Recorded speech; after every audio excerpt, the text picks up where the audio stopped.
ফের একবার বাংলাদেশে চাল পাঠাচ্ছে ভারত। ইতিমধ্যে প্রথম ধাপে গত 26শে ডিসেম্বর ভারত থেকে 24,690 মেট্রিক টন চাল নিয়ে জাহাজ এমভি তানাইজ 3 বাংলাদেশের বন্দরে যায়। আগামী 10ই জানুয়ারি ভারত থেকে দ্বিতীয় জাহাজ 27,000 মেট্রিক টন চাল নিয়ে চট্টগ্রামে পৌঁছবে। এইচএমভি ভাইরাস খাওয়া বসাতেই ডুবল শেয়ার বাজার। 8 লক্ষ কোটি টাকা গায়েব, আর তাতেই মাথায় হাত বিনিয়োগকারীদের। কৃষক বন্ধু সরকার দেশের সেরা পশ্চিমবঙ্গ।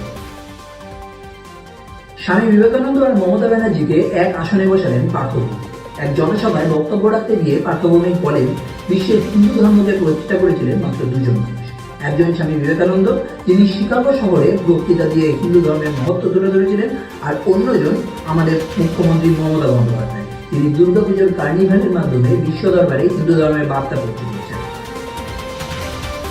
পাকিস্তানের বালুচিস্তানে আত্মঘাতী বিস্ফোরণে 47 পাক জওয়ান নিহত। চীন থেকে হানা ভারত।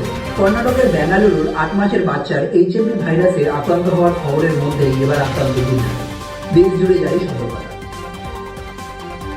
ছত্তিশগড়ে মাওবাদী হামলায় নিহত 9 জওয়ান। ফের হদিশ এইচএমভি। এবার খাস কলকাতার বাইপাসের বেসরকারি হাসপাতালে ভর্তি শিশুদের মিলল এই ভাইরাস।